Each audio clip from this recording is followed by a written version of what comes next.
Assalamualaikum warahmatullahi wabarakatuh. Rabbi sholli sadri wa yassir li amri wahlul 'uqdatam min lisani yafqahu qawli. Rabbana alimna ma jahilna wanfa'na bima 'allamtana wa zidna ilman nafi'an walhamdulillahi rabbil alamin. Amin. Fi hadzal yaumul isnin tarikh 12 min April sanuwasil dirasatana fil aqidah.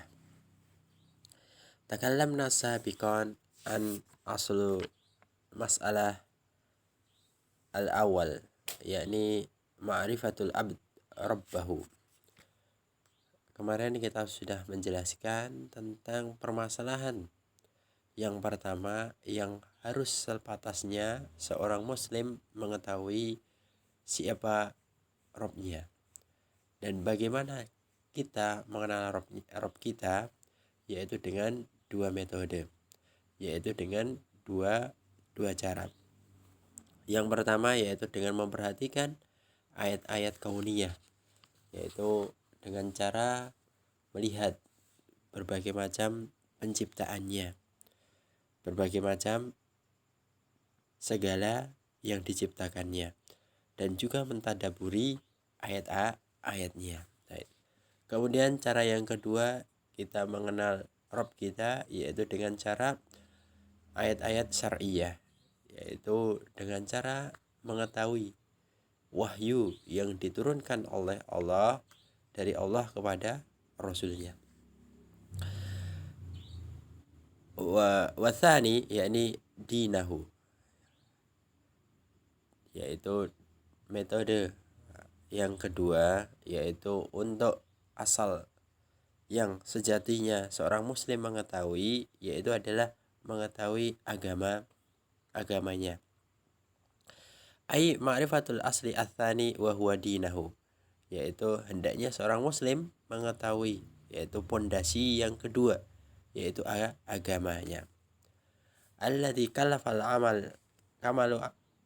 amalu bihi wa ma tadammanahu minal hikmah warahmah wa masalihul khalqi, yaitu bahwasannya yang kullifa al amal, dibebankan untuk beramal, wa ma tadammanahu, dan apa-apa yang dibebankan kepada kita yaitu mengandung hikmah warahmah wa masalihul khalqi, dan kemaslahatan kemaslahatan setiap makhluk, wadarul mafasid anha, dan mencegah kerusakan.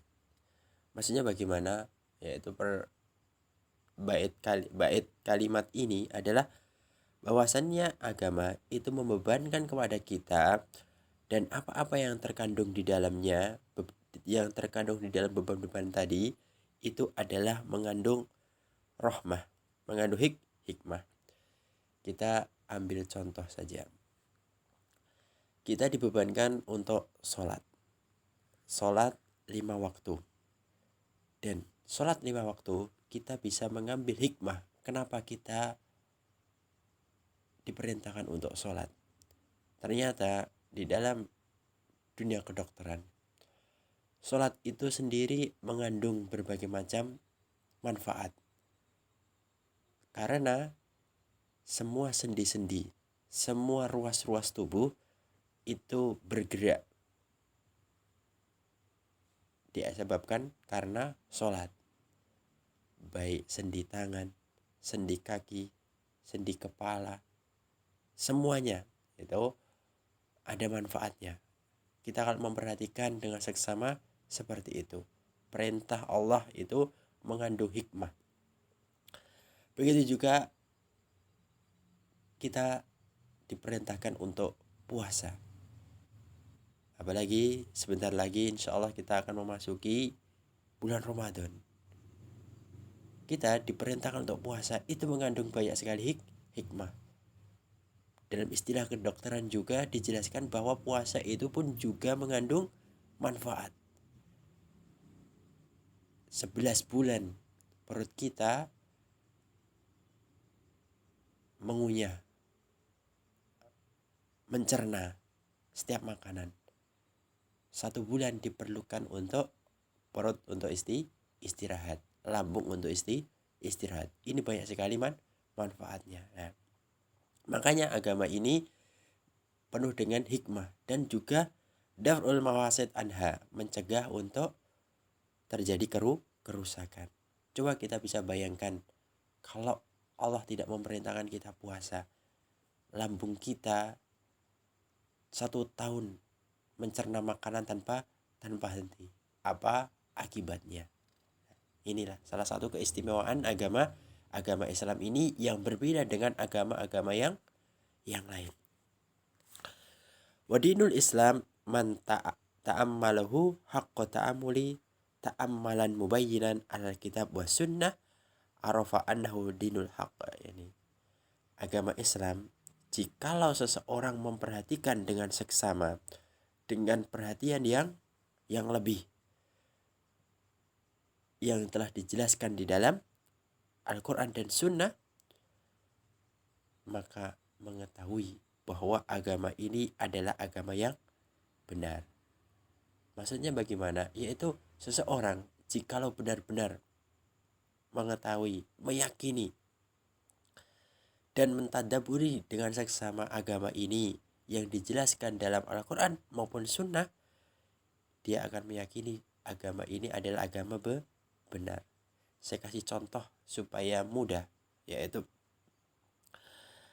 seseorang, yaitu misalkan kita diperintahkan salah satu sunnah yaitu dalam Islam itu adalah bersiwak. Salah satu sunnah yang diperintahkan dalam Islam adalah bersiwak. Kenapa sampai Islam itu menyuruh kita untuk bersiwak? Ternyata dalam dunia medis juga dijelaskan bahwasannya siwak penggunaannya itu lebih bersih daripada menggunakan sikat gigi. Ini kalau kita mempelajari dengan seksama. Di zaman sekarang mungkin orang mengatakan sikat gigi itu lebih bersih. Tetapi di dalam medis, yaitu siwak itu bisa membersihkan sampai sela-sela selagi gigi. Bahkan kuman pun tidak mau mendekati orang yang bersiwak.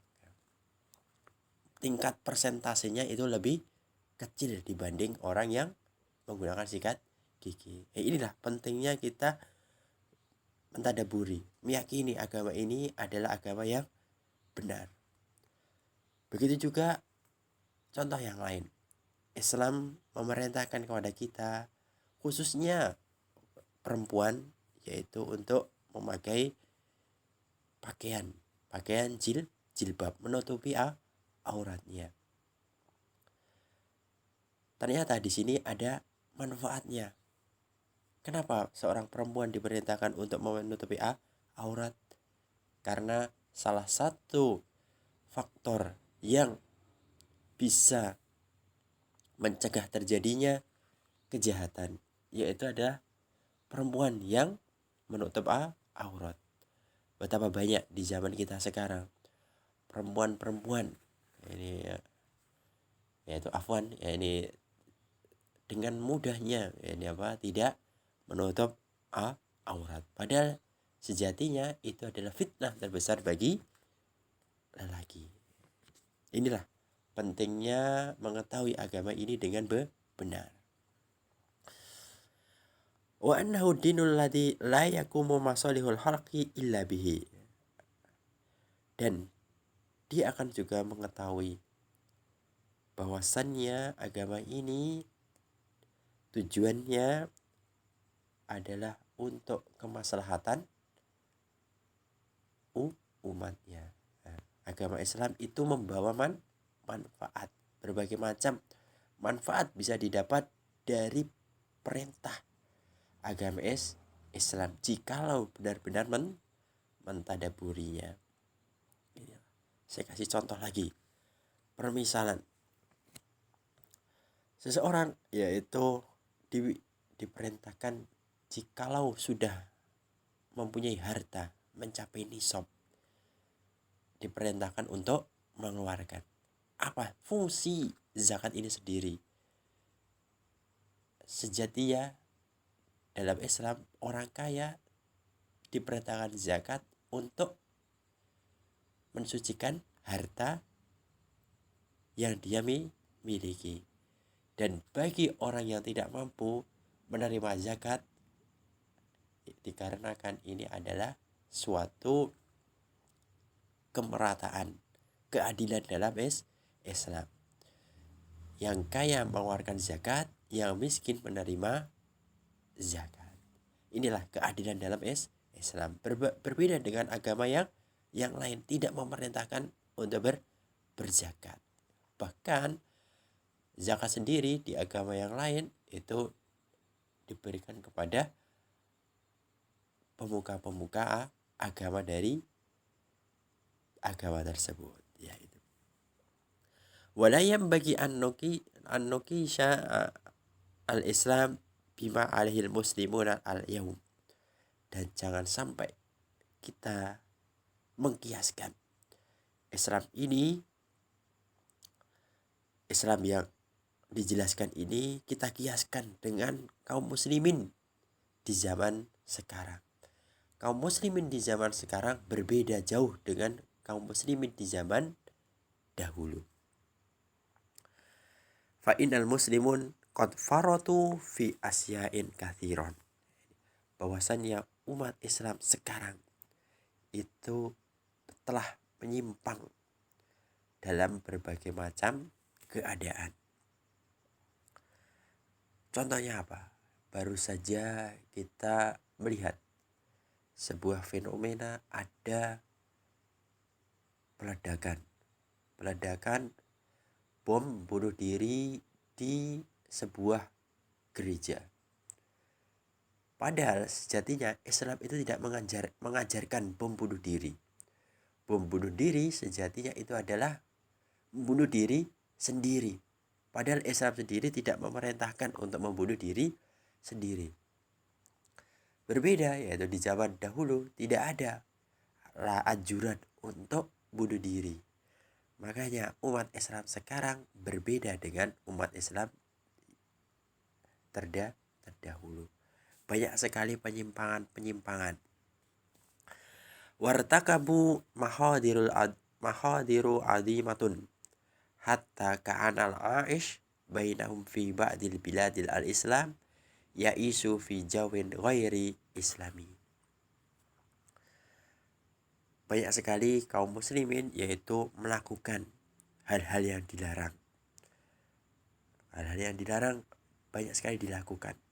Hatta ka'anal aish, seakan-akan orang yang hidup dalam lingkup islami, dalam bi'ah islami, itu seakan-akan dia tinggal di negara Islam, tetapi dia bagai tinggal di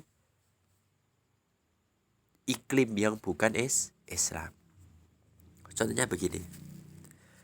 Indonesia persentase umat Islam itu 86%.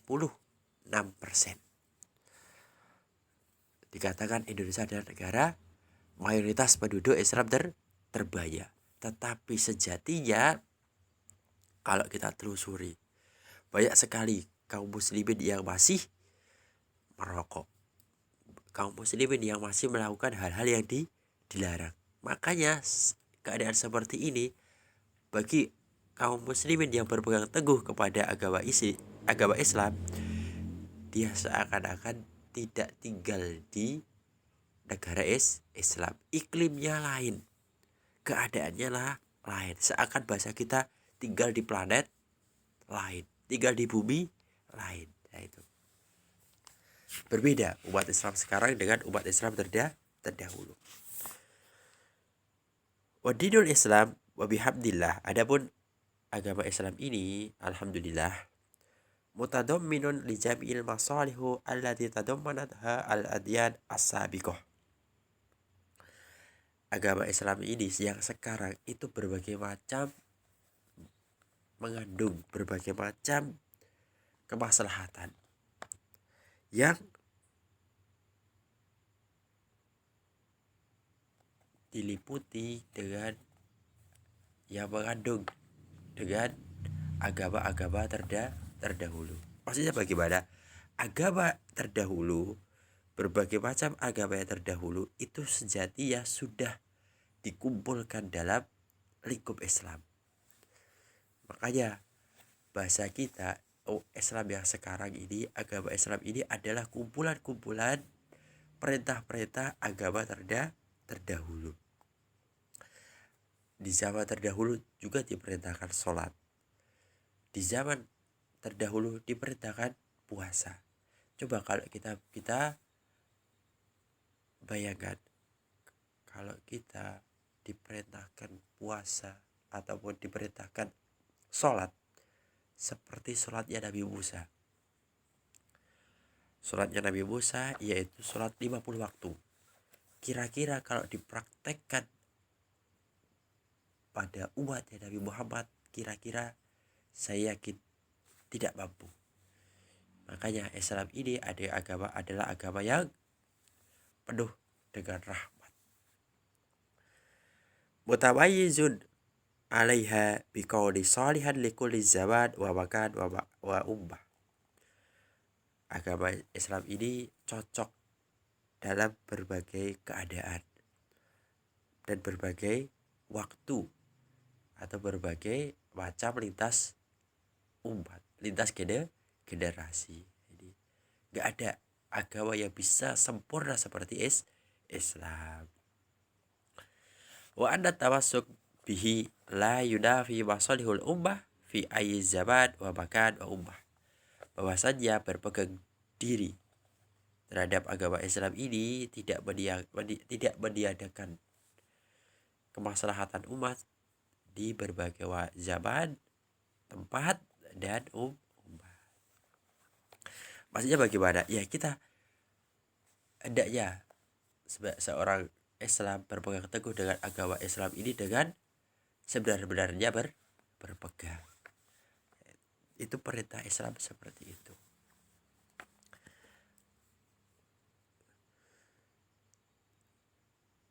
Fal Islam la ya'muru bi kulli amalin sholih.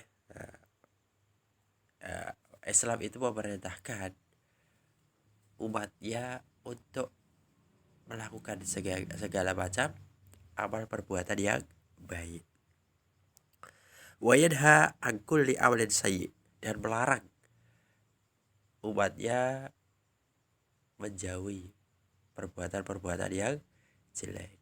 Islam itu sudah jelas memerintahkan untuk bersilaturahmi, memerintahkan untuk berbaik kepada tetangga, memerintahkan berbuat baik kepada orang tua, dan juga melarang berbuat buruk, menyakiti tetangga, menyakiti orang tua. Itu semuanya dilarang oleh Islam. Fahuwa ya'muru bikulli khalqin fadil, yaitu Islam itu menyuruh untuk melakukan akhlak yang mulia. Itu berbeda dengan agama yang lain. Wa yanha an kulli khalqin safil, jadi dan melarang untuk melakukan keburukan terhadap makhluk yang lain. Inilah pentingnya agama Islam ini. Bahwasanya Islam itu menyeru kepada kebaikan dan bermanfaat bagi umat dan cocok pada zaman, waktu, dan tempat. Tayyib, ila huda hal huda ka kalimah ghairu wadiha au asya yahtaju ila tasrih. Tayyib, adudu nahtawi biadal qadar, insyaallah doa silfi wa ba'd nahtim fi kafaratil majlis. Subhanakallahumma wa bihamdika asyhadu an la ilaha illa anta astaghfiruka wa atubu ilaik. Assalamualaikum warahmatullahi wabarakatuh.